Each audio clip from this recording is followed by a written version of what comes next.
हम लोगों ने समझ लिया था यूनिट वेक्टर कौन सा वेक्टर होता है ना। यूनिट वेक्टर कौन सा वेक्टर होता है वैसे, जिसकी लंबाई 1 यूनिट होती है।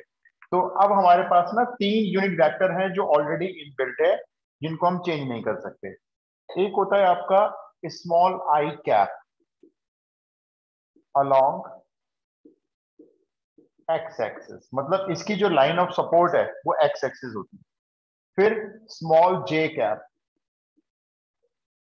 Along y axis and small k cap along z axis. ये 3 वेक्टर हमारे इनबिल्ट होते हैं जो तीनों एक्सिस के अलोंग होते हैं। कैसे यूज करना है ये देखो जरा। सपोज करो ये मेरे पास एक कार्टेशियन प्लेन है, यहां पर मेरे पास एक पॉइंट है P, कोऑर्डिनेट्स हैं 2, 3। ठीक है, ये ओरिजिन है मान लेते हैं। तो अगर हम ओरिजिन से P पॉइंट को ज्वाइन करते हैं तो ये लाइन सेगमेंट हो जाएगा, और अगर हम इसको डायरेक्शन देते हैं O to P तो ये क्या हो जाएगा, position vector of P point हो जाएगा। ठीक है, अब देखो इस P पॉइंट को हम कैसे, इस वेक्टर को फ्रेम कैसे करेंगे, बनाएंगे कैसे।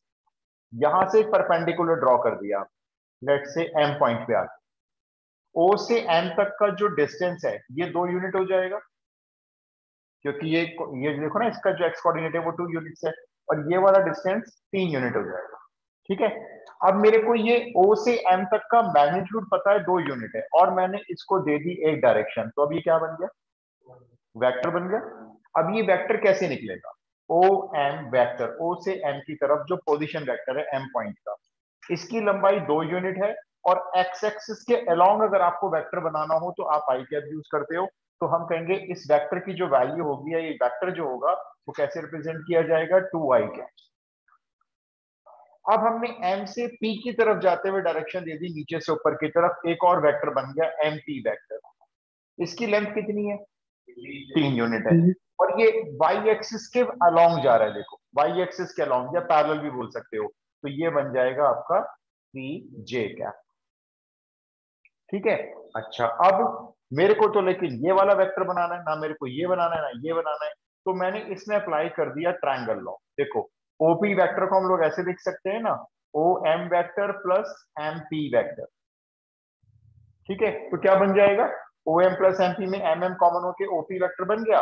अब ओ एम तो है 2 आई कैप और एम पी है 3 जे कैप, तो आपका ये जो ओपी वेक्टर है ये वाला, ये हो गया 2 i cap plus 3 J cap. और अगर मुझे इस वेक्टर का मैग्नीट्यूड चाहिए, मतलब लंबाई कितनी है इसकी, तो मैं उसको इस तरह से शो करूंगा। कितनी लेंथ होगी इसकी बताओ, पाइथागोरस से निकाल सकते हो। √13 √13 √2² प्लस 3², पाइथागोरस से ही तो होगी। या ऐसे कह सकते हो, P पॉइंट से ओरिजिन का डिस्टेंस निकाल दो, 2 - 0 का होल स्क्वायर, 3 - 0 का होल स्क्वायर, डिस्टेंस फॉर्मूला जो होता है। तो इन शॉर्ट अगर आपको इसकी लेंथ चाहिए तो इसका स्क्वायर कर दो और इसका स्क्वायर कर दो, तो ये हो जाएगा आपका √13, ये इसका मैग्नीट्यूड हो गया। और अगर ये वेक्टर चाहिए तो ये बन गया 2 i cap plus 3 J cap. अब सपोज करो मेरे को यहां पे एक और पॉइंट लिया मैंने, यहां मान लेते हैं ये एक और पॉइंट है, इसके कोऑर्डिनेट्स हैं 5, 2 मान लेते हैं। तो अब आप मेरे को डायरेक्टली बताओ, अगर मैं O से Q को ज्वाइन करके ओ क्यू वेक्टर बनाऊंगा तो वो क्या बनेगा, बिना 2i perpendicular. Cap plus 5j cap 5, 2 है इसके कोऑर्डिनेट्स, और sorry 5i cap plus 2j plus cap 2j cap 5 cap plus 2 जे कैप, सिंपल। तो ऐसा नहीं है कि अगर आपको वेक्टर बनाना है तो फिर आपको परपेंडिकुलर ड्रॉ करके दिखाना पड़ेगा।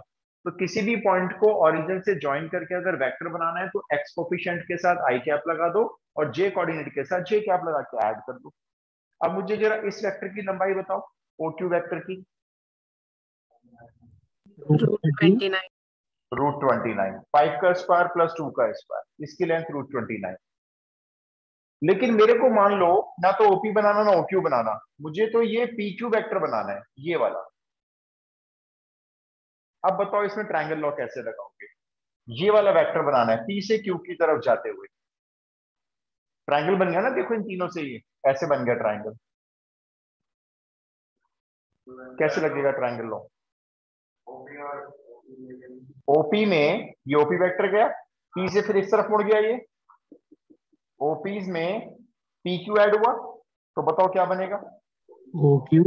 ओ क्यू बनेगा। और मेरे को अगर पी क्यू निकालना हो तो O Q minus OP. O Q minus OP, simple. ये एज ए फॉर्मूला हम याद भी रखेंगे। अगर आपको पी क्यू वेक्टर फॉर्म करना है तो पोजीशन वेक्टर ऑफ क्यू में से माइनस कर दो पोजीशन वेक्टर ऑफ पी। ये पोजीशन वेक्टर ही तो है क्यू पॉइंट का ओ क्यू, और ये पोजीशन वेक्टर है पी पॉइंट का, तो उल्टा माइनस करना है हमेशा। जैसे पी क्यू निकालना है तो क्यू में से पी पॉइंट को माइनस करना है। तो जैसे ओ क्यू बना हुआ है ओपी बना हुआ है, तो देखो हमारा ये पी क्यू डायरेक्ट निकल जाएगा। अब पी क्यू कितना आ जाएगा? 5 माइनस 2i 3i कैप, और 2j minus 3j minus j cap. ये आपका पी क्यू वैक्टर फ्रेम हो गया। अब मेरे को मान लो इस पी क्यू वैक्टर की लेंथ निकालनी है, तो कैसे? देखो वैसे तो आप चाहो तो इन दोनों पॉइंट के बीच में डिस्टेंस फॉर्मूला लगा दो। डिस्टेंस फॉर्मूले के अकॉर्डिंग क्या आएगा? 5 माइनस 2 3 का स्क्वायर, और 2 माइनस 3 माइनस 1 का स्क्वायर। किसका स्क्वायर कर रहे हो? इसी का तो स्क्वायर कर रहे हो, ये जो कोफिशिएंट्स हैं, मतलब 3 स्क्वायर और माइनस 1 का स्क्वायर, ये हो गया अंडर रूट 10। ठीक है, तो अगर मान लो मैं आपको अब 2 पॉइंट देता हूं या 3 पॉइंट देता हूं, और मैं कहता हूं ओरिजिन से ज्वाइन करके वेक्टर बनाओ, तो सीधा सीधा आई और जे कैप लगा दो, ऐड कर दो।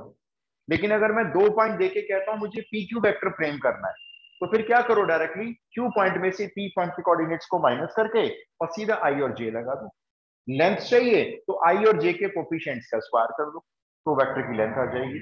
आप फटाफट से नोट करो, मैं आगे बताता हूँ। Put it, sir.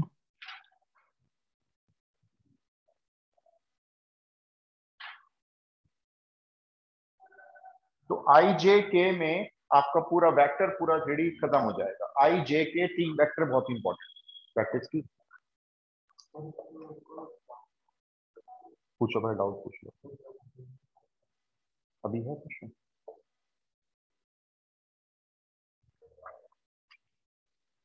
मेरा बनाया है नहीं, ये दो अलग अलग लाइन है। x4 पे अलग बनेगी ऐसे, ये ऐसे बनेगी, और y की लाइन ऐसे बनेगी। ये अलग अलग लाइन है दोनों।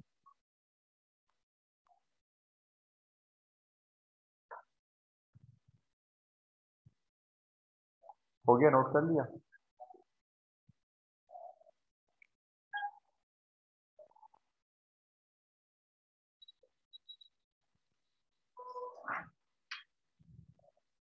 मैं इसको समझाता हूँ सर्कल, ठीक है? जैसे ये सर्कल है, ये इसका सेंटर है, ठीक है? अब ये सर्कल का सेंटर 4 1, तो ये 2 पॉइंट है पासिंग पॉइंट, और सर्कल के सेंटर से एक लाइन पास होकर जाती है। ये लाइन है जिसका सेंटर देखो लाई करता है इस लाइन के ऊपर, 4x plus Y equal to, तो हम सेंटर कोऑर्डिनेट को h कॉमा के मानेंगे, इसको स्टैंड में सेटिस्फाई करा, इक्वेशन नंबर 1 हो गई।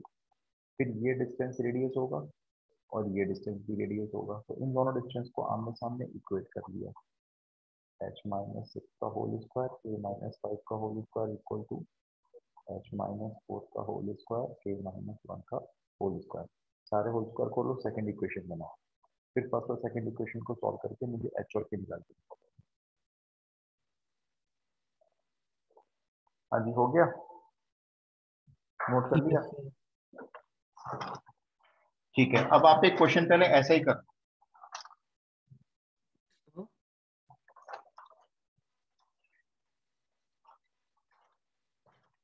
So, हाँ जी बोलो, शुभम बोलो। सर मेरे ना जैसे फिफ्थ को प्री बोर्ड था, तो जो चैप्टर नहीं हुआ है तो आप उसके एनसीईआरटी के इम्पोर्टेंट क्वेश्चन बता दोगे मेरे को? हाँ क्यों नहीं, बता दूंगा। हाँ सर, फिर मुझे मुझे ना एक बार व्हाट्सएप भी कर देना, मेरे दिमाग से स्लिप हो जाती है हर चीजें, तो मुझे व्हाट्सएप करोगे ना, मुझे याद रहेगा, फिर मैं आपको ना रात तक भेज दूंगा मैं सारे क्वेश्चन इंपॉर्टेंट एनसीईआरटी से। Okay sir.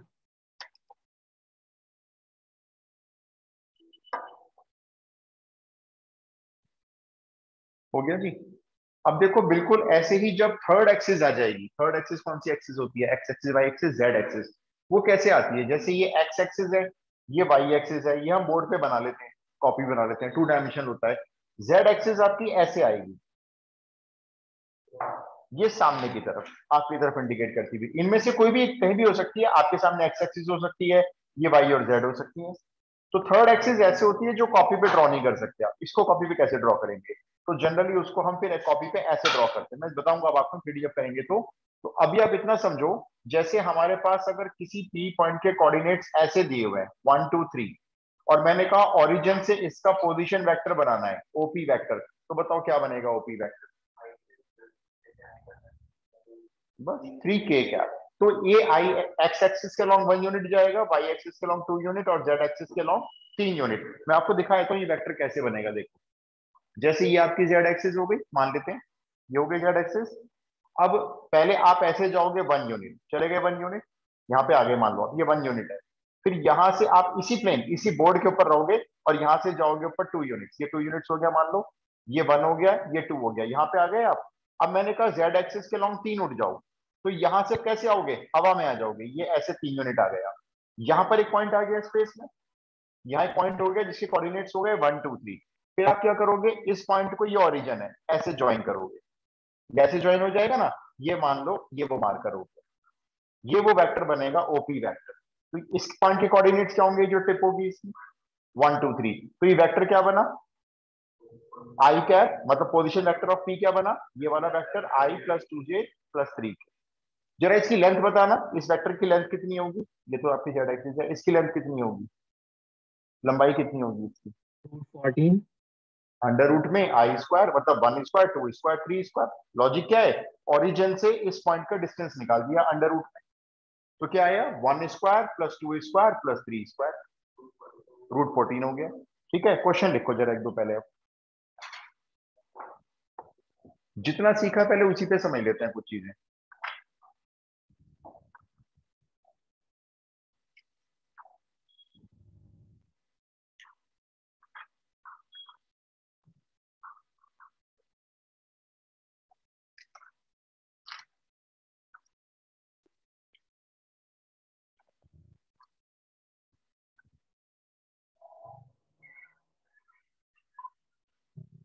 If the position vector of a point,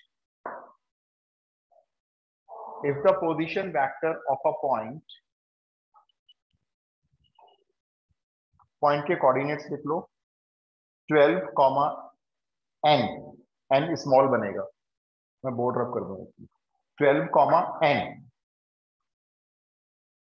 is denoted by a vector, small a vector।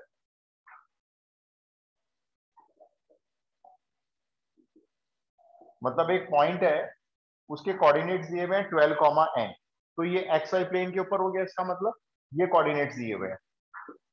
और इसका जब पोजीशन वेक्टर बनाएंगे आप, तो उसको डिनोट करना है स्मॉल ए वेक्टर से। ये क्वेश्चन ऐसे कह रहा है कि जो भी आप वेक्टर बनाएंगे इसका पोजीशन वेक्टर, वो ए वेक्टर से डिनोट करेंगे। And magnitude of A vector, जब मैं बोलूंगा मैग्नीट्यूड तो आप ऐसे मॉडुलस का साइन बना देंगे। मैग्नीट्यूड ऑफ ए वेक्टर मतलब उस वेक्टर की जो लेंथ है वो 13 दी हुई है, तो आपको बतानी है मुझे एन की वैल्यू। आप बता रहे हैं मेरे को एन की वैल्यू क्या हो।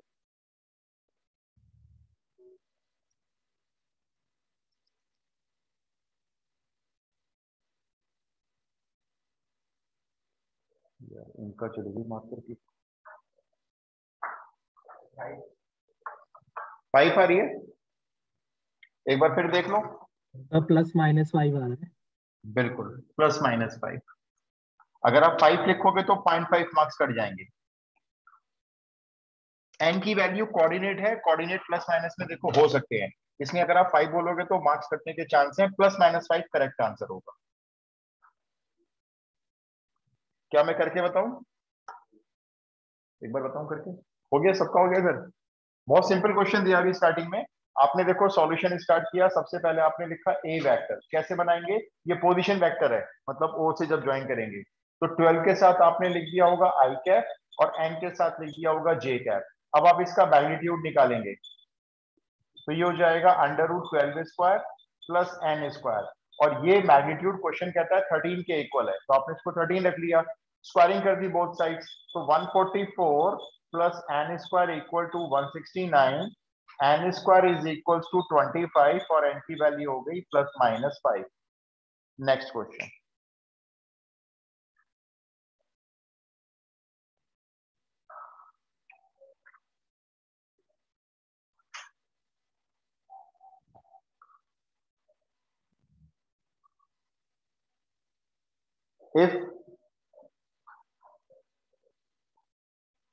इफ ए कैपिटल ए, उसके कोऑर्डिनेट्स लिख लो ब्रैकेट में। एक ए पॉइंट है, नहीं पॉइंट है एक।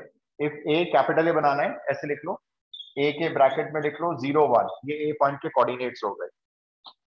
फिर बी, सॉरी, फिर बी पॉइंट के कोऑर्डिनेट्स 1 0 1 0। फिर सी पॉइंट के coordinates 1 2 and D capital D finally, and D point के कोऑर्डिनेट्स 2 1, ए के 1 0, बी के 0 1, सी पॉइंट के कोऑर्डिनेट्स 1 2 और डी के 2 1। ये 4 पॉइंट हो गए। ये एक्स वाई प्लेन के ऊपर है चारों पॉइंट, मतलब जेड एक्सिस नहीं आई अभी तक। प्रूव बी का 1 0 है ना? हाँ बी का 1 0 है, सॉरी मैंने 0 1 लिख दिया, 1 0। सी का 1 2 और डी का 2 1। आपको प्रूव करना है ए बी वेक्टर, ए से बी पॉइंट को ज्वाइन करके जो वेक्टर बनेगा इज इक्वल टू होगा सी डी वेक्टर। ये प्रूव करना है, A B vector is equal to C D vector.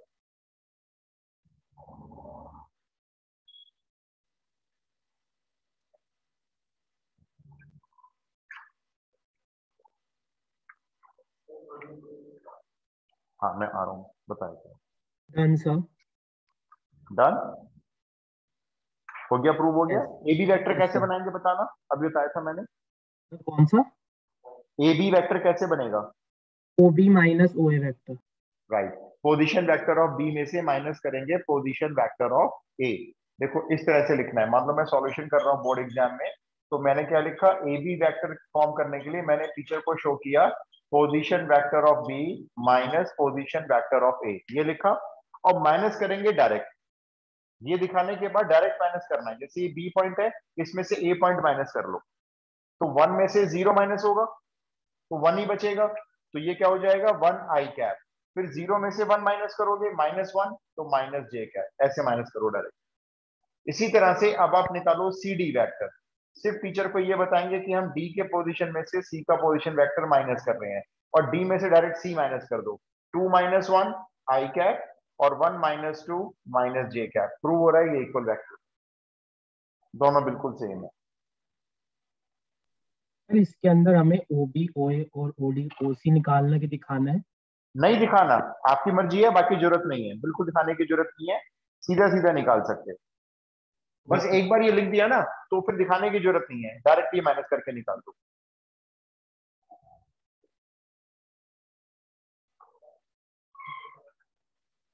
आगे चले, क्वेश्चन लिखो next.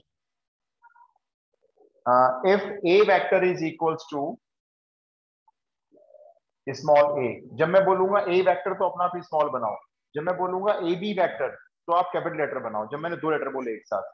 If a vector is equals to 3i cap -2j cap plus k cap and b vector is equals to b vector 2i cap -4j cap -3k cap. ये 2 vector given है, आपको ये find करना है।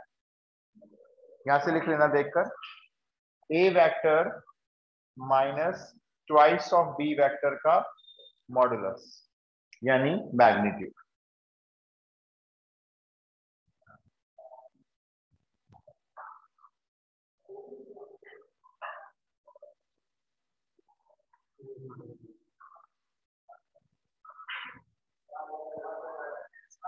ये +44 तो उधर ले गए इसको, तो ये -4 हो गया, ठीक है ना। अब ये इक्वेशन सेकंड फर्स्ट वाले इसके नीचे लिख देते हैं, और इन दोनों को मान लो हम ऐड करें तो ये माइनस प्लस माइनस कैंसिल हो गया, माइनस प्लस -7 के, और माइनस प्लस माइनस करेंगे, 14 में से 6 गया 8, 3 में से 1 गया 2, माइनस का 28, माइनस माइनस कैंसिल, 7 से 28 कैंसिल, k 4 आ गया। अब इस k की वैल्यू को इसमें रख लो, चाहे इसमें रख लो, दो इक्वेशन है, इसमें रख लो, तो h निकल गया, तो हमारा सेंटर आ जाएगा सर्कल का। फिर सेंटर से ये डिस्टेंस निकाल देना, ये वाला, चाहे ये निकाल देना, एक ही बात है। तो हमारे सर्कल की रेडियस है, रेडियस आ गई, सेंटर आ गया। बताओ इक्वेशन क्या होती है सर्कल की? इक्वेशन ऑफ सर्कल, अगर सेंटर पता हो, रेडियस पता हो, तो कैसे निकालते हैं इक्वेशन? निकालो, x minus h whole square, यहाँ पे h और k रख देंगे, सेंटर रख देंगे यहाँ पे, और यहाँ पे रेडियस रख देंगे। सॉल्व करो पूरा। रूट 86 आ रहा है। Root 86, Yes, sir. रूट 86। एक मिनट, हाँ ठीक है जी, रूट 86। बताओ मैं करके दिखाऊं या हो गया? बहुत सिंपल क्वेश्चन दे रहा हूँ अभी, सिंपल है। इसको आपने स्टेप बाय स्टेप करना है। मान लो ये 2 मार्क्स में डाल दें, मान लेते हैं, वैसे तो 1 मार्क में है, तो 1 मार्क मिलेगा इसे सॉल्व करने का, फिर 1 मार्क उसका मैग्नीट्यूड सॉल्व करने का मिलेगा। तो a माइनस 2b को पहले आप अलग से निकाल के दिखाएंगे। a माइनस 2b मीन्स पहले a vector 3i minus 2j plus के, उसमें से माइनस करना है b वेक्टर का ट्वाइस, तो इसका ट्वाइस करके लिख लेना, 4i minus 8j minus 6k, और डायरेक्ट माइनस कर लो। 3 में से 4 गया, माइनस i, माइनस 2j में प्लस 8j करोगे, प्लस 6j बचेंगे, प्लस के में प्लस 7k करोगे तो प्लस, सॉरी 6k करोगे, 7k हो गए, ये बन गया। अब इसका मैग्नीट्यूड निकाल देना। तो छोटा सा क्वेश्चन था, बहुत सिंपल। -1 का स्क्वायर 1, 6 का स्क्वायर 36 और 7 का स्क्वायर 49, अंडर रूट 86 आंसर हो गया। आगे चलते हैं। नहीं, अलग अलग कैसे निकालोगे? ये सिंगल है, पहले ये पहले सॉल्व होकर सिंगल वेक्टर बनेगा, जैसे ये बन गया फिर उसका निकलेगा मैग्नीट्यूड, तो अलग अलग तो रॉन्ग हो जाएगा। नेक्स्ट क्वेश्चन देखो, find a unit vector, find a unit vector in the direction of the vector,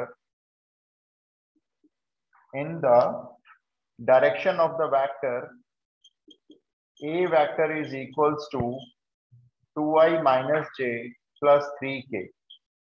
ये क्वेश्चन बहुत आता था 1 नंबर पे, अब तो 2 नंबर का हो गया।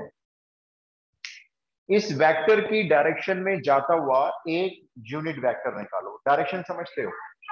इसी दिशा में, जिस दिशा में ये जा रहा है उसी दिशा में एक और वेक्टर जाएगा, लेकिन लंबाई कितनी होनी चाहिए उसकी? 1 यूनिट होनी चाहिए। पहला प्रोसेस समझ लो, फिर आपको शॉर्टकट फॉर्मूला बताऊंगा, लेकिन पहले समझ लेते हैं कि कैसे निकलेगा। तो ये वाला वेक्टर और जो हम निकालने जा रहे हैं वेक्टर, वो आपस में पैरेलल हो गए भाई, डायरेक्शन का मतलब एक ही दिशा में जा रहे हैं दोनों।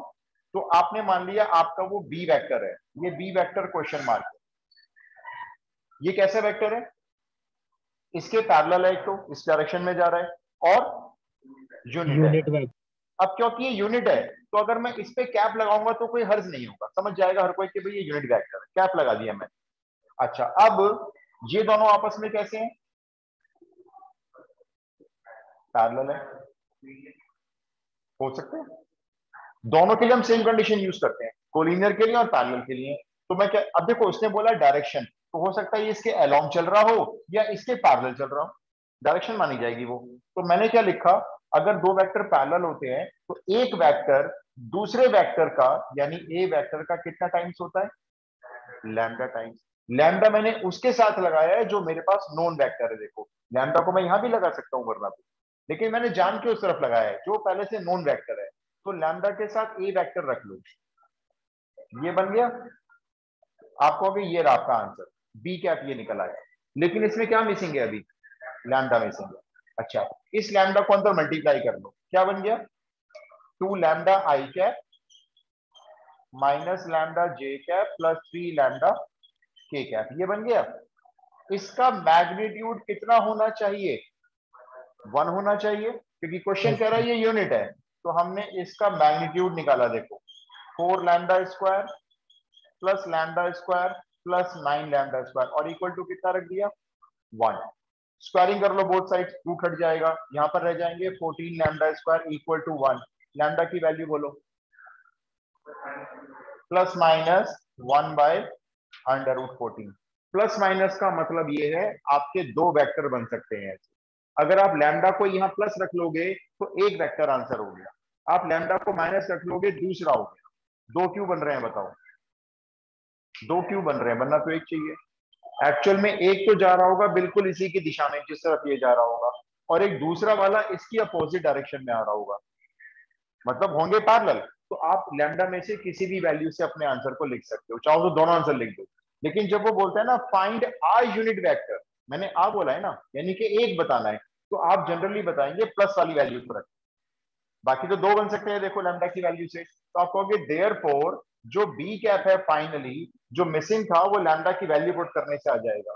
क्या आंसर आया, 1/√14 2i -3j + 4k, और दूसरा लिखना चाहो तो -1/√14 2i -j + 3k। चॉइस आपकी है, कौन सा भी आंसर लिखना चाहते हो कोई भी लिखो, आप दोनों लिखना दोनों लिख सकते हो भाई, ये भी यूनिट वेक्टर है ये भी यूनिट वेक्टर है, और दोनों के दोनों वेक्टर इसी की डायरेक्शन में जाते हुए। ये तो है एक लॉन्ग प्रोसेस, मतलब पूरा एक्सप्लेनेशन के साथ। पहले आप ये नोट करो, फिर इसी को दोबारा करेंगे कुछ शॉर्टकट के साथ। Noted sir. नहीं, डायरेक्ट बताऊंगा ना इसको करने का मतलब।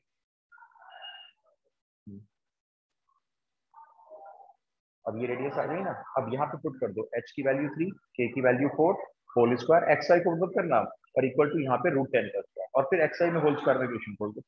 ठीक है, हुआ।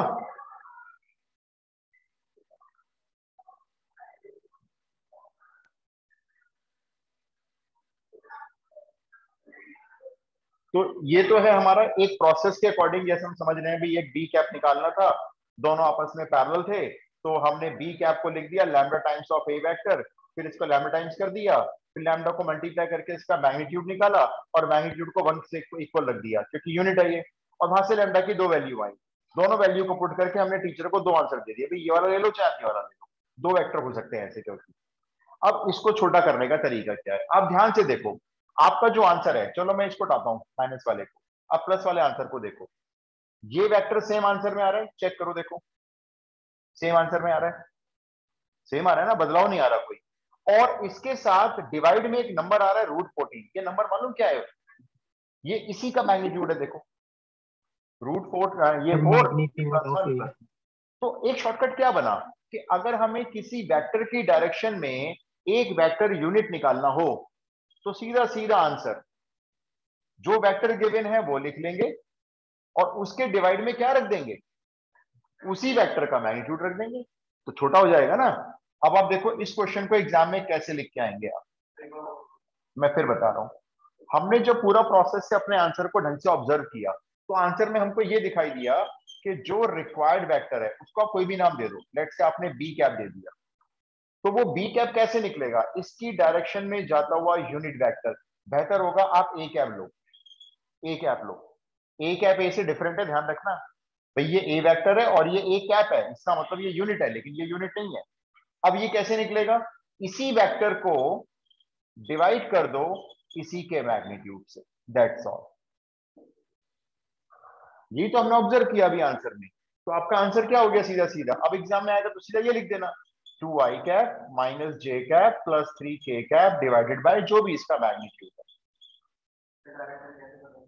आपकी मर्जी है, कोई भी डायरेक्शन ले लो, उसने ये नहीं बोलना, वो कहेगा डायरेक्शन में लो, बस वो ये नहीं बोलेगा किस डायरेक्शन में लो, अपोजिट लो या सेम लो, तो आपकी मर्जी, या प्लस ले लो यहाँ पे चाहे माइनस ले लो, आपकी चॉइस होगी। और ऐसे इसकी डायरेक्शन में यूनिट वेक्टर कितने बन सकते हैं, दो बन सकते हैं, एक प्लस वाला और एक माइनस वाला। अब आप क्वेश्चन लिखो next.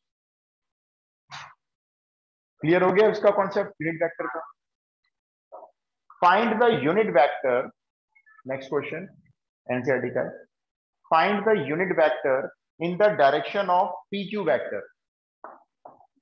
Find the unit vector, अब कोई सा भी एक बना लेना आप, ठीक है। Find the unit vector in the direction of PQ vector. अब आपने PQ कैपिटल लिखे हैं स्मॉल लिखे हैं, कैपिटल, ऊपर एरो लगा दिया हो, ठीक है। PQ vector where P point के कोऑर्डिनेट्स लिख लो 1 2 3 एंड Q के कोऑर्डिनेट्स हैं 4 5 6। इसका मतलब आपको PQ वेक्टर पहले खुद बनाना पड़ेगा, नहीं दिया हुआ है, फिर उसको बनाने के बाद उसकी डायरेक्शन में आपको लिखना होगा एक यूनिट वेक्टर। अब पी क्यू वेक्टर कैसे बनाओगे ये आपको मैंने बता दिया।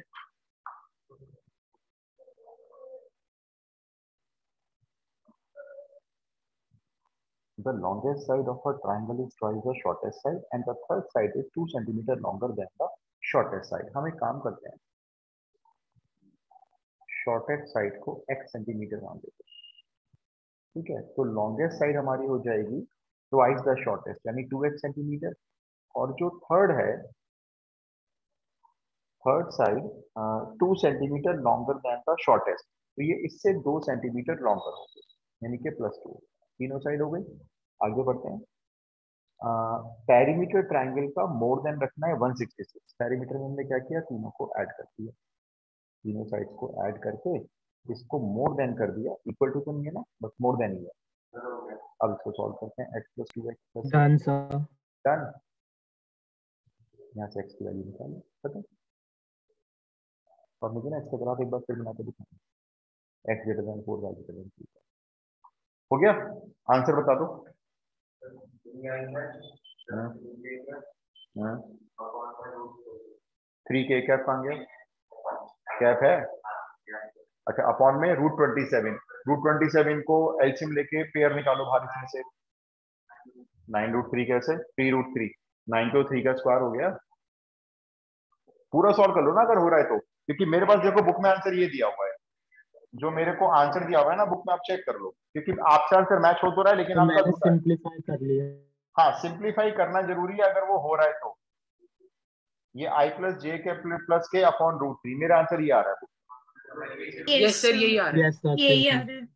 करेक्ट। नेक्स्ट क्वेश्चन करते हैं, एनसीईआरटी का था वैसे तो। बट सर मैंने प्लस माइनस दोनों लिए। कोई एक लो, मैंने आपको लैंग्वेज में क्या दिया, फाइंड द यूनिट वेक्टर, तो इसलिए आप ना कोई एक लो, ये लिख लो। ऐसे अगर दो लिख के दिखाने हैं ना तो और करके दूसरा आंसर इसके साइड में लिख लो, इसके एडजेसेंट, वहां माइनस ले लेना। दोनों एक साथ मत देखो, कह दो सब यस सर, टीचर को ऐसे बोलो देखो लिखता ये हूँ। भी है और ये भी है, इनमें से कोई सा भी ले लें आप, कोई एक निकालना है। Next question, find a vector of magnitude 11। इस बार हमको यूनिट नहीं चाहिए, हमको 11 यूनिट का मैग्नीट्यूड चाहिए। Find a vector of magnitude 11, वो अब आप देखोगे कैसे बनेगा 11 यूनिट का। In the direction of, in the direction of P Q vector,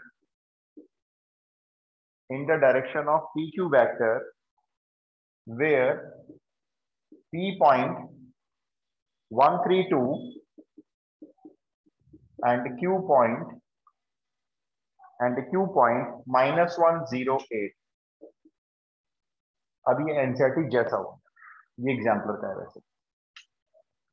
P और क्यू पॉइंट दे दिए, इसकी डायरेक्शन में जाता हुआ एक ऐसा वेक्टर चाहिए जो 11 यूनिट का हो। 11 यूनिट लंबाई, उसकी 11 यूनिट होनी चाहिए।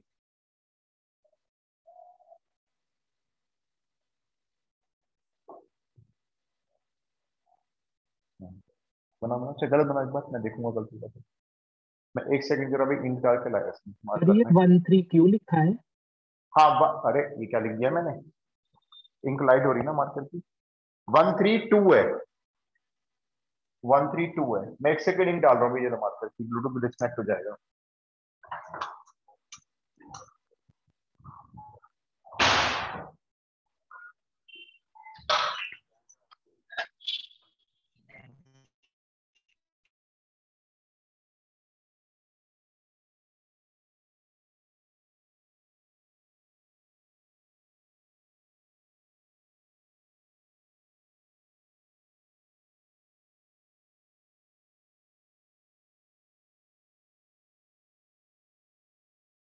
कोई वेक्टर आया पहले टी की निकालना, टी की निकालना, ठीक है। उसका मैं तो सोच रहा हूँ टी क्या निकाल लिया, मतलब तो फिर उसमें लैम्प मल्टीप्लाई कर दूं। भाई मैं तो ज्यादा दिमाग लगा के मैं तो सर्च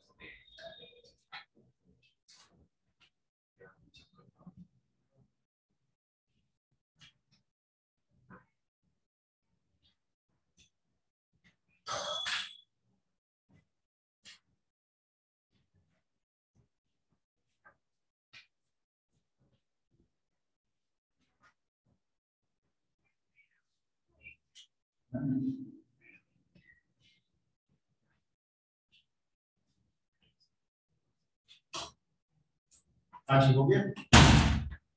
नहीं बना 11 यूनिट का। अच्छा, यूनिट बना लोगे? Yes sir, done. डिस्कनेक्ट हो गया जरा।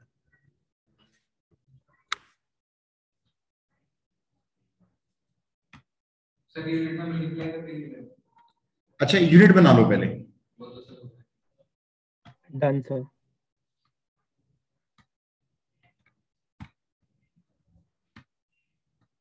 एक मिनट जरा कनेक्ट कर लो।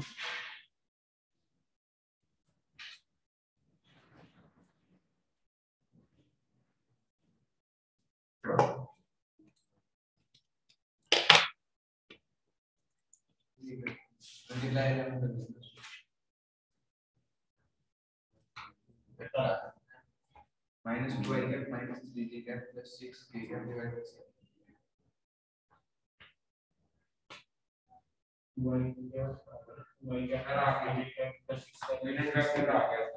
यूनिट आ गया।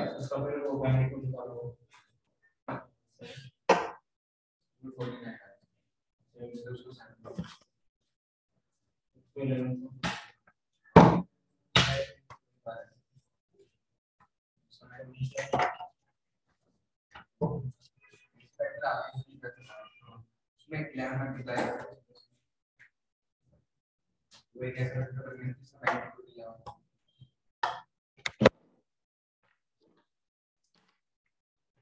भाई इधर किसी का आया क्या? Yes, sir. Done. Yes sir, done.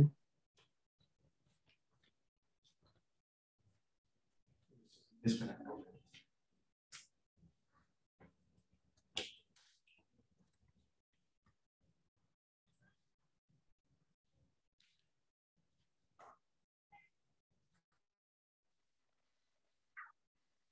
I am audible?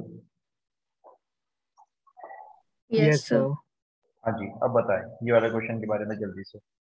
Yes, done sir. Sir. Done. हो गया। देखो अब इसमें क्वेश्चन लगभग वही है।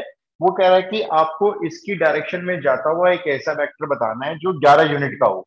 तो सबसे पहले तो आपने क्या किया, जैसे सॉल्यूशन स्टार्ट किया आपने बताया पहले पी क्यू वेक्टर कैसे बनेगा, O Q minus OP. Exam में ऐसे लिखना है। फिर ओ क्यू माइनस ओपी में डायरेक्ट माइनस करो। -1 में से 1 माइनस किया -2 आई कैप, 0 में से 3 माइनस किया -3 जे कैप एंड +6 के कैप। अब इसकी डायरेक्शन में जाता हुआ पहले बनाते हैं, हम एक यूनिट वेक्टर बनाएंगे, लेट्स से ए कैप। उसके लिए टीचर को बताओ क्या कर रहे हो, आप इस वेक्टर को डिवाइड करोगे इसी के मैग्नीट्यूड से। यही तरीका होता है। तो ये वेक्टर आपने लिख लिया -2 आई कैप -3 जे कैप +6 के कैप डिवाइडेड बाय कितना आ रहा है इसका मैग्नीट्यूड, 7 लिख दूं सीधा, 7। 36 + 4 + 9, ठीक है, √49, 7 आ रहा है। ये तो तैयार हो गया यूनिट वेक्टर। इसकी लंबाई अगर नापेंगे तो कितनी आएगी, 1 यूनिट आएगी। अगर हम 1 यूनिट की लंबाई को 11 यूनिट बनाना चाहते हैं, हम चाहते हैं 1 यूनिट ना हो 11 यूनिट हो जाए, तो क्या करना पड़ेगा, मल्टीप्लाई 11 कर दो। 11। बस यहां लिख दो आप नीचे ऐसे, रिक्वायर्ड वेक्टर, क्योंकि ये वेक्टर रिक्वायर्ड नहीं है, required vector is equals to 11 times of a cap, इसका 11 गुना कर दो, बस खत्म। 11 गुना करने के लिए 11 को मल्टीप्लाई कर सकते हो इन तीनों के साथ, या 11 को बाहर रख सकते हो, मतलब ऐसे लिख सकते हो answer 11 times of -2i -3j +6k divided by 7। ये आंसर हो गया। आंसर को ऐसे छोड़ सकते हो, 11 को मल्टीप्लाई करके 7 को सबके नीचे अलग अलग करके लिख सकते हो, जो बेटर ऑप्शन होता है। मतलब ये आंसर -22 आई कैप अपॉन 7 -33 जे कैप अपॉन 7 और +66 के कैप अपॉन 7। बाकी फर्क कुछ नहीं, आंसर तो एक ही बात है। सही में आ गई ये वाली बात। नेक्स्ट क्वेश्चन करते हैं। If a vector is equal to, small a बनेगा, if a vector is equal to i + j + k, cap लगा लेना, मतलब आप नहीं वेक्टर पे लगा देना, and b vector is 4i - 2j + k, 4i - 2j + 3k, and c vector is i - 2j + k। ये 3 वेक्टर दिए हुए। find a vector of magnitude 6 units. Find a vector of magnitude 6 units in the direction of twice of a vector minus b vector plus thrice of c vector. NCERT 2 marks. CBSE board में आया वो question.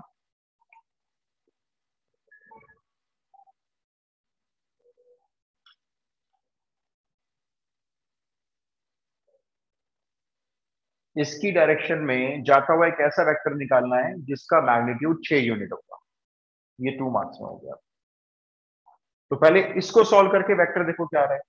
Twice of ए में से B minus करो plus ट्राइस of सी करो। दिखाना दोनों।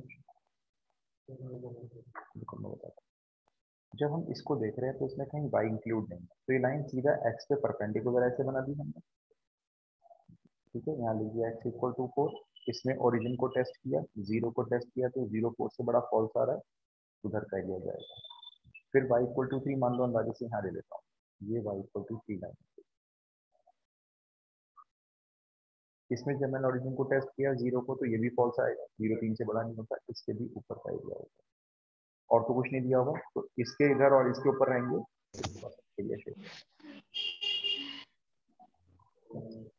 आइए सर, नेक्स्ट क्वेश्चन कौन सा और क्या ना प्रॉब्लम इसकी भी शायद 8।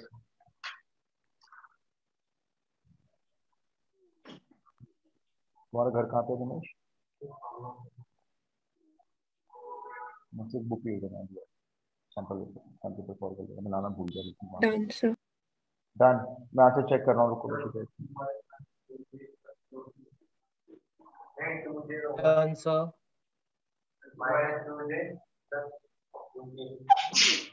पूरा बोलो।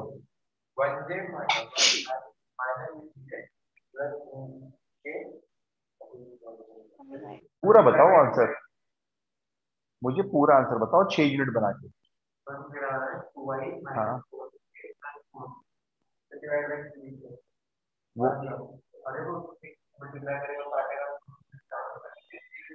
अलग अलग क्यों आ रहे हैं आंसर? फिर इधर से आप बोलना, जरा मिशित आंसर बोलना। Oh, sir, 6 upon root 11 into I cap minus 3j cap plus k cap. Root 11? इसका मैग्नीट्यूड रूट 11 आ रहा है। ये तो सबके आंसर अलग आ रहे हैं। तो मेरा 2i caps minus 4j caps plus 4k caps आ रहा है। रुको मैं चेक करता हूँ, एक सेकंड रुको। ये ए पॉइंट है, ये बी पॉइंट, ठीक है। ये बीच में एक प्लेन आ गया, इस प्लेन की इक्वेशन है 2x प्लस 2y प्लस, ये पॉइंट डिवाइड हो रहा है, इन दो सेगमेंट को डिवाइड कर रहा है। किस रेशो में कर रहा है वो निकालना, और ये पॉइंट भी निकालना है। रेशो मान लो लैम्डा रेशो बनो, ठीक है।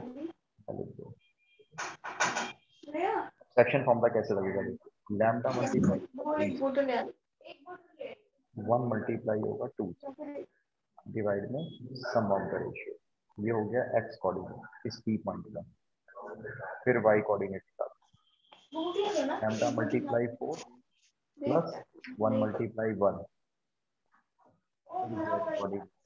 दोनों मना करते मना मत करो भाई। देखो किसी को भी एक्स वाई जेड आ गए, अब ये एक्स वाई जेड को यहाँ पुट कर दो और लैम्डा निकाल दो। हाँ जी, एक बार जरा आंसर चेक करो भाई। नहीं आ तो सबका गया, लेकिन अलग अलग हो रहा है, मैच नहीं हो रहा। रुको मैं आंसर चेक कर लेता हूँ। आ तो सभी का रहा है ना। मेरे पास जो फाइनल आंसर है वो सुन लो। आंसर में कुछ अपॉन में नहीं आ रहा है, 2i minus 4j plus 4k, ये आंसर है। मैच हो गया? यस सर, यही आ रहा है। हाँ तो ये रूट 11 में तुम्हारा कहां से आ गया भाई? रूट 11 कहां से आ रहा था मिशिता? एक बार देखो जरा भाई, गलत मत करो, ये बहुत आसान क्वेश्चन है। तो देखो ट्वाइस ऑफ ए, इसका ट्वाइस कर दिया तो ये बन गया 2i plus 2j plus 2k।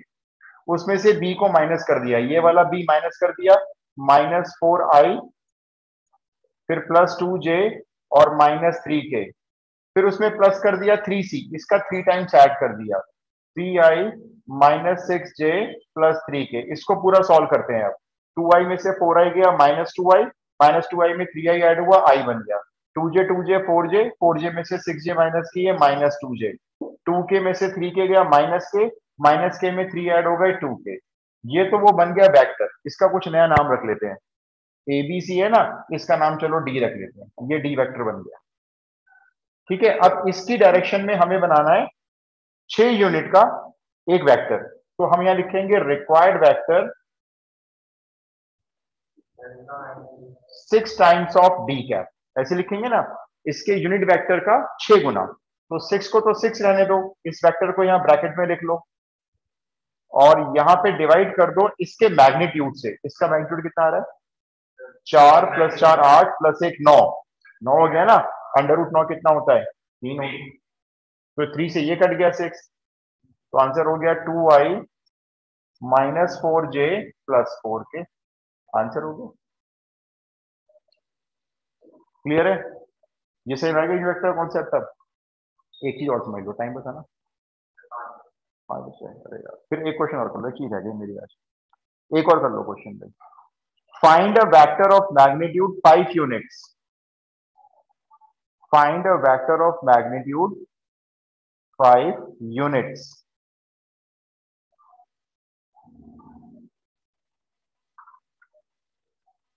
और आगे है parallel to the resultant of vectors. Parallel to the resultant of vectors. Parallel to the resultant of vectors. और उसके बाद दो वेक्टर दिए हुए हैं, लिख लो। एक दिया हुआ है ए वेक्टर 2i + 3j - k, और एक दिया हुआ है B vector i - 2j + k। इन दो वेक्टर के रिजल्टेंट के पैरेलल एक वेक्टर बनाओ जो 5 यूनिट का हो। बस मेरे को भी बताना था कि रिजल्टेंट का मतलब क्या होता है। दो वेक्टर के या 3 वेक्टर के या ज्यादा वेक्टर का रिजल्टेंट निकालना हो तो सिंपली वो सम होता है, प्लस कर देंगे।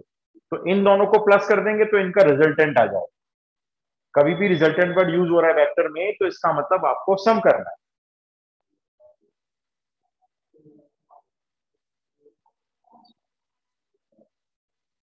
Done sir. सम कर दिया, रिजल्टेंट आ गया। अब बस बना लो अपना रिक्वायर्ड वेक्टर। उसका एक नया नाम रख लेना ना, जैसे मैंने नया सी रख लेना आप, तो वो जो सम करके आया है वो सी हो गया जैसे। फिर आप लिख लेना required vector is equals to, जैसे लिखना है लिख लो। उसके बाद 5 यूनिट का चाहिए, बस ध्यान रखना। 3i cap + j cap multiply में 5/√10। ठीक है, इस बार आपने 5/√10 को बाहर रख लिया मल्टीप्लाई में। हाँ ठीक है, अजीब सा क्यों थी वो। Done sir. चेक करो answer. Done, sir. 5/√10 into 3i cap plus j cap and 0k. तो 0k का मत लिखना, कहने दो, ये आंसर छोड़ देते हैं। ये आंसर हो गया। तो ये वो वेक्टर है जो इन दोनों के रिजल्टेंट के पैरेलल होगा और साथ साथ उसका मैग्नीट्यूड 5 यूनिट भी होगा। एक और अभी इस टाइप का नहीं, टाइप चेंज करेंगे। अब तो आपको सही में आ गया ना, ये पैरेलल वाले यूनिट पे निकालना हो या 11 यूनिट का निकालना हो, एक्सपेक्टेड है बोर्ड में 2 नंबर में डाल सकते हैं। आगे चलते हैं। अब पहले मेरे को ये बताओ, लास्ट क्लास में सिखाया था, अगर मान लो मैं आपको बोलूं ये एक ए वेक्टर है और ये बी वेक्टर है, और मैं आपको बोलता हूं ये कोलिनियर वेक्टर है, देन तो आप बोलो मुझे क्या बोलोगे? डैश। दोनों कोलिनियर है। A = λb। बिल्कुल सही। एक वेक्टर कोई सा भी, जरूरी नहीं है ए, बी भी ले सकते हो। A = lambda times of B vector. कोई हमारी ह्यूमन नेचर होती है, जो पहले आएगा उसको यहां लिख लेंगे, इक्वल टू में लैम्डा के साथ यहां लिख लेंगे। लैम्डा आप इसमें से कहीं भी लगा सकते हो। तो कोलिनियर और पैरेलल की सेम कंडीशन होती है। क्वेश्चन लिखो उसका एक। If A vector and B vector are such that, if A vector and B vector are such that alpha vector is equals to alpha x minus 2 A vector plus B vector and beta 3 + 2x A vector -2b vector. A और b vector ऐसे हैं such that जिससे alpha और beta बनाए गए हैं are collinear, ये दोनों कोलिनियर है। ऐसे लिखता हूं, alpha vector and beta vector are collinear. A और बी को बनाने के बाद जब यहां पे रखकर इन दोनों को सॉल्व करेंगे तो दोनों ये कोलिनियर बोले जा रहे हैं, एक लाइन पे आ जाएंगे दोनों। तो आप अगर ये कोलिनियर हैं तो आपसे पूछ रहे हैं ये एक्स की वैल्यू, एक्स की वैल्यू बतानी है, जबकि दोनों वेक्टर कोलिनियर। अब आप मेरे को फटाफट से बता दें, करना तो आप नहीं है। अल्फा बीटा कोलिनियर है, आपके सॉल्यूशन की फर्स्ट लाइन क्या होगी?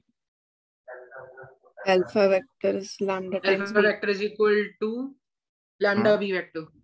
ठीक है, मैंने लिख दिया, देखो आपने बोला मैंने लिख दिया। एक वेक्टर दूसरे वेक्टर का लैम्डा टाइम्स होगा, हमने ये लिख दिया। अब आप एक काम करो, यहाँ पे पुट कर लो अपना अल्फा वेक्टर, वो देख लो क्वेश्चन से लिखा हुआ है x - 2 a vector plus b vector, और उधर लैम्डा के साथ लिख लो अपना बीटा वेक्टर, ये है आपका 3 + 2x ब्रैकेट में a vector minus twice of b vector. Alright, ना मैग्नीट्यूड नहीं निकाल सकते क्योंकि ये IJK की फॉर्म में नहीं, ये तो दो वेक्टर का कॉम्बिनेशन से बना हुआ है ना, ध्यान से देखो। एक वेक्टर को x - 2 टाइम्स करके b वेक्टर में ऐड किया होगा तब बना होगा अल्फा वेक्टर। अब बताओ ये दोनों इक्वल तो हो गए हैं, इसका आगे करना क्या है? उसके बाद क्या करोगे? चलो कर लिया मल्टीप्लाई, मान लो मैंने फिर कर लिया, कंपेयर कर लेंगे। बिल्कुल सही, इनको कंपेयर कर लो। अगर ये वेक्टर इस वेक्टर के बराबर है तो अगर ये बराबर है तो यहाँ पे जो ए वेक्टर का कोफिशिएंट आएगा और जो यहाँ पे ए वेक्टर का कोफिशिएंट आएगा वो सेम होना चाहिए, और ऐसे ही बी वेक्टर का कोफिशिएंट बी वेक्टर का कोफिशिएंट सेम होना चाहिए, तभी तो बराबर बनेंगे। तो अब बराबर के लिए हमने क्या किया, यहां से बोलो मुझे ए वेक्टर का कोफिशिएंट दिख रहा होगा x - 2, वहां से बोलो लैम्डा साथ में जाएगा अंदर, है ना, तो lambda times of +2 lambda x। तो मैंने भी लैम्डा को बाहर ही रख लिया है ना, मल्टीप्लाई बाद में कर लेना। ये बन गई एक फर्स्ट इक्वेशन। सेकंड इक्वेशन बोलो, बी वेक्टर कंपेयर करो, 1 = -2 लैम्डा। अब इन दोनों इक्वेशन को खुद ही सॉल्व कर लो, मैं क्या बताऊं इसमें। भाई यहां से लैम्डा निकल तो रहा है, लैम्डा यहां से निकलेगा, लैम्डा को ऊपर डाल देना, एक्स निकाल लो इसमें से। बोर्ड का क्वेश्चन है ये, एनसीईआरटी में नहीं है, लेकिन क्योंकि कॉन्सेप्ट एनसीईआरटी का है।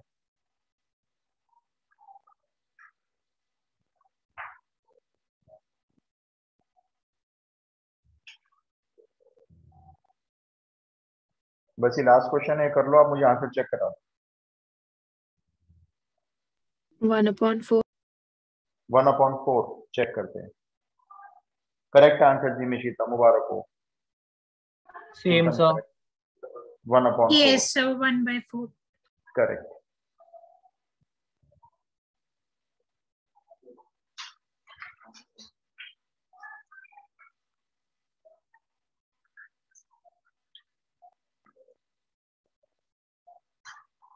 डन।